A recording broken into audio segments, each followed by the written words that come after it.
هنعمل اجمل باميه خضراء. خلاص كل سنه وانتم طيبين. الباميه مش هتبقى موجوده في السوق، نلحق نعمل كده طبق باميه بطريقه جميله. معانا بصلايه ومعلقه سمنه. اول ما البصله تدينا لون ذهبي هننزل بنص معلقه توم ونص معلقه فلفل احمر، وكمان لو عندك حته طرب او ليا حطيها كده تتقلى بيها البصله، هتبقى في منتهى الجمال. نكون مجهزين عصير الطماطم ننزل بيه بعد ما البصله تدينا اللون اللي انتوا شفتوه دلوقتي معايا.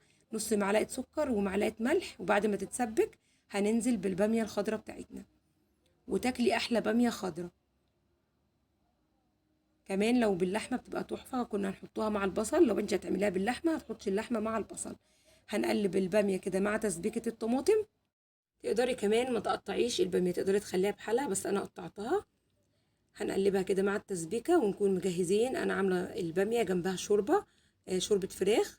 فهنزل كده بمغرفتين 3 شوربه لحد ما تبقى معانا كده بالشكل دوت. هنغطيها ونسيبها تستوي على مهلها، موطيين النار عليها. نقلب فيها من وقت للتاني، ما نسيبهاش من غير تقليب، ما ينفعش. وبعد ما خلاص هتدخل في السوا ننزل عليها برشة فلفل اسمر ونقلبها ونغطيها ونسيبها على جنب لحد ما نكمل بقية اكلتنا النهارده. هنعمل بقى الرز بشعريه اللي دايما احكي لكم عنه. اهو انا هنا خلصت الشعريه داخله في السوا، او في التحمير انا اسفه. هننزل بمكعبين مرق الدجاج ونقلبهم كده مع الشعريه، بيدوا ريحه وطعم للرز بالشعريه روعه. وهنا مجهزه كمان كوبايتين رز بالكوبايه المعياريه وغسلاهم ومجهزاهم. يبقى احنا كده عملنا 2 شعريه على 2 رز، معلقتين سمنه ومكعبين مرق الدجاج. هنقلب الكلام ده كله مع بعض ومجهزين الميه، كمان الميه 4 كوبايات. تمام.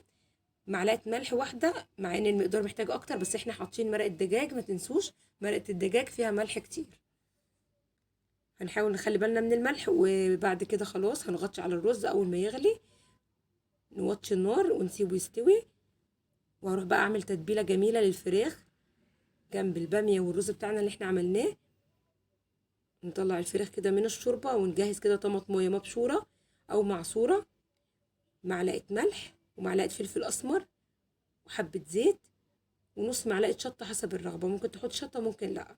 تمام. هنقلب التتبيله دي كلها كده مع بعض ونتبل بيها الفراخ بالفرشه كده. بس كده هنروح نولع بقى ايه الشوايه، ندي الفراخ كده تحميره من على الوش كده.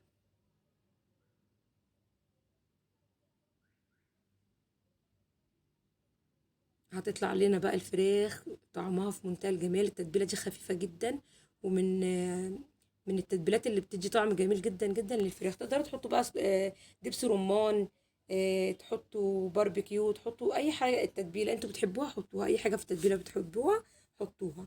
وهنا الاكل بتاعنا جاهز وبقى تمام التمام. حبه تكات كده صغيرين اللي هي المرقه مع الشعريه بتبقى جميله. تحطي طرب في التقليه، او ليا مع التقليه الباميه بتبقى تحفه.